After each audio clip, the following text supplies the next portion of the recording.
يضلون السبيلا ربنا آتهم ضعفين من العذاب والعنهم لعنا كبيرا। সূরাতুল আহজাবে আল্লাহ বলেন, কিয়ামতের ময়দানে সব সন্তানগুলি পিতামাতার বিরুদ্ধে আল্লাহর আদালতে মামলা দায়ের করবে। এই নামাজ পড়ো নাই কেন, রোজা রাখো নাই কেন, দাড়ি কাটছো কেন?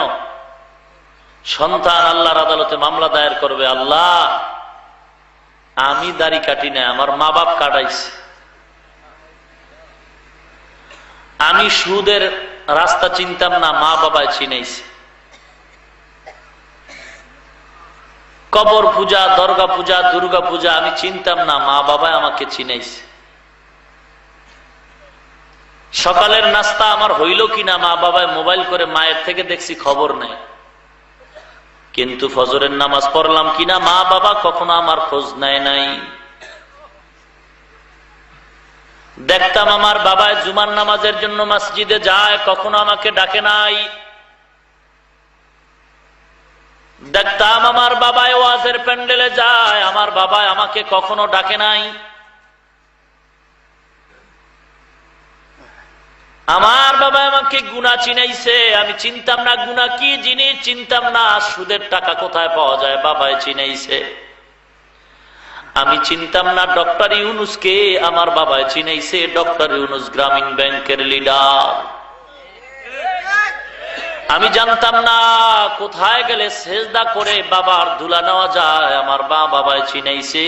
অমুক মাজারে সেজদা কর, অমুক মাজারে মোমবাতি জ্বালাও। ও আল্লাহ তুমি আমাকে মাফ করে দাও, আমার বাবারে মাফ করবা না। আল্লাহ বলবেন, এ বান্দা তোর তো কিছু আকল দিছিলাম, তুই কেন তোর আকল দিয়া বিচার করে সঠিক পথে চলো নাই? সন্তান মাথাটা নত করে বলবে, আল্লাহ আসলেই তো আমার কিছুটা অন্যায় আছে, তবে আবদার আমার যদি তুমি জাহান্নামের আগুনে জ্বালাও, আমাকে যতটা শাস্তি দিবা তার ডবল শাস্তি আমার মা বাবাকে দিবা।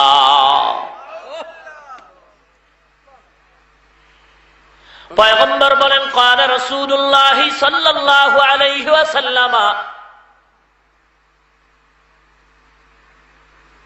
পয়গম্বর হাদিসের ভিতরে বলে, দুনিয়ার মা বাপ ভালো করে শুনে নাও, সন্তান জন্ম দেওয়ার দ্বারা সন্তানের প্রতি মা বাবার হক শেষ হয়ে যায় না। সন্তান জন্ম দিলেই মা বাবার হক শেষ নয়। সন্তান দুনিয়াতে আসার আগের থেকে, আসার পরের থেকে এই যে হকগুলি আছে, মা বাবা যদি আদায় করে, সন্তান বড় হওয়ার পর মা বাবার হক আদায় করবে। আর যদি সন্তান দুনিয়াতে আসার পর মা বাবার হক আদায় করে না, সন্তান বড় হওয়ার পর মা বাবার হক সন্তান আদায় করবে না। এই জন্য মা বাবার মাধ্যমেই সন্তানের ঈমান নষ্ট হয়ে যায়, আত্মাটা অপবিত্র হয়ে যায়। কিসের মাধ্যমে? বলে গুনার মাধ্যমে।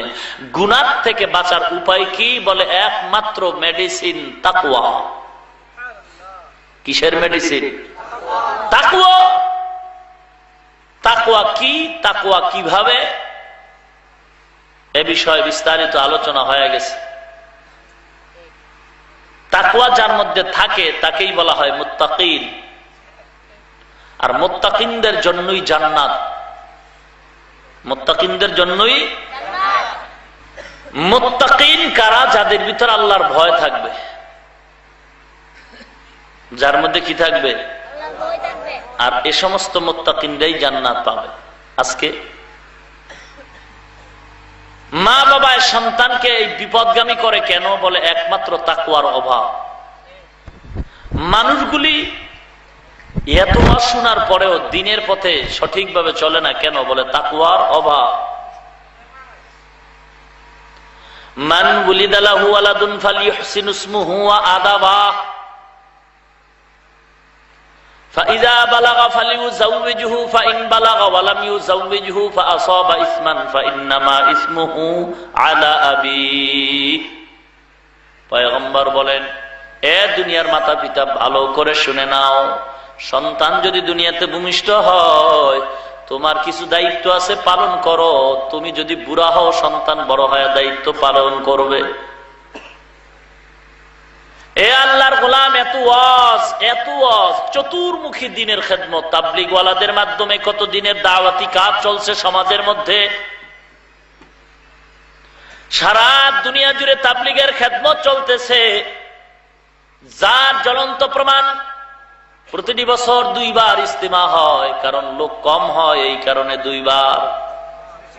হ্যাঁ, লোক এত বেশি হয় এ কারণে ইজতিমা 2 বার। গোটা দুনিয়ার আল্লাহর গোলাম আল্লাহকে পাওয়ার জন্য ওই ময়দানে হাজির হয়ে যায়। তুমি সমালোচনা করলে কি লাভ হবে? মাওলায় যেই বাতি জ্বালাবে, তুমি এটা নিভাইবা কিভাবে? নিভাইতে গেলে তুমি নিজেই নিভে যাবা, ঠিক কিনা? কারণ ইখলাস নিয়ে যারা আল্লাহর পথে ডাকে, এদের জিম্মাদার আমার আল্লাহ নিজেই।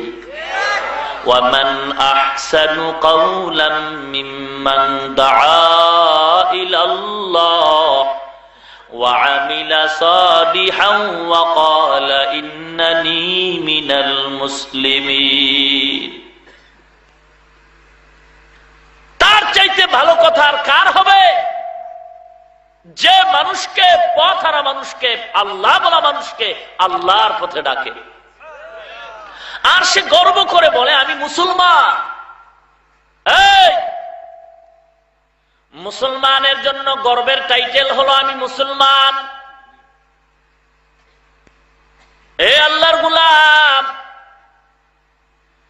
আল্লাহর গোলামদের জন্য গৌরবের টাইটেল হলো আমি আলেম, আমি কোরআন পড়নেওয়ালা মুসলমান, আমি হাদিস পড়নেওয়ালা মুসলমান, আমি বড় ডক্টর, আমি বড় ডাক্তার, আমি বড় ইঞ্জিনিয়ার, আমি বড় দার্শনিক, আমি বড় বৈজ্ঞানিক। এটি মুসলমানের গৌরবের টাইটেল না। মুসলমানের গৌরবের টাইটেল হলো আমি কোরআনের হাফেজ, আমি একজন ধর্মের ইমাম, আমি একজন কোরআনের হাদি, আমি একজন কোরআনের আলেম। এটাই হলো মুসলমানের গৌরবের টাইটেল। আমি ডাক্তার, আমি ডক্টর, এটি তো গৌরবের টাইটেল না। কি বলেন? মুসলমানের জন্য গৌরবের টাইটেল আমি আলেম, আমি মুসলমান। কিন্তু আমাদের সমাজে অবস্থাটা এমন হয়ে গেছে যে এখন আলেমের নামে মনে করে ডক্টরের টাইটেলটাই না জানি কত মূল্যবান। তুমি কি জানো ডক্টর হওয়া সম্ভব, ডাক্তার হওয়া সহজ, ইঞ্জিনিয়ার হওয়া সহজ, দার্শনিক হওয়া সহজ, বৈজ্ঞানিক হওয়া সহজ, মুসলমান হওয়া এত সহজ নয়। মুসলমান আল্লাহর গোলাম, ডাক্তার হওয়াটাই যদি মুসলমানের জন্য গৌরবের টাইটেল হইতো, তাহলে এমবিবিএস ডাক্তার মহিলা তাসলিমা দুনিয়া থেকে লাঞ্ছিত হইয়া বিদাত যেত না।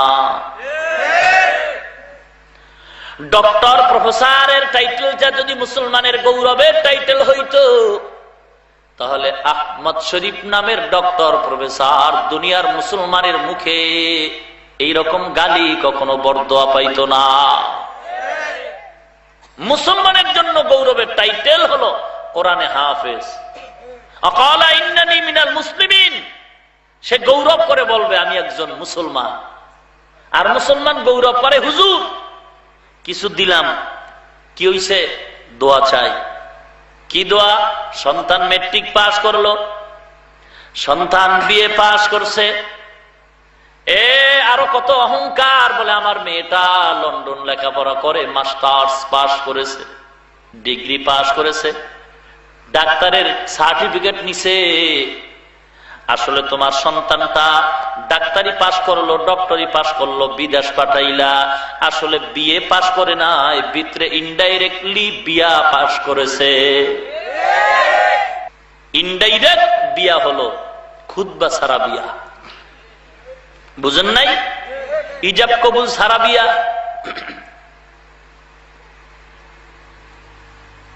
এমন মা বাপ সন্তানকে যে রাস্তায় ফেলায় দিয়েছে, সন্তান আছে না মরলো, নাকি কোথায় ভাগলো, এই খবরটা পর্যন্ত মা বাবা জানে না। যখন পত্রিকায় দেখে, চ্যানেলে দেখে যে ধরা খাইছে অমুক জায়গায়, তখন না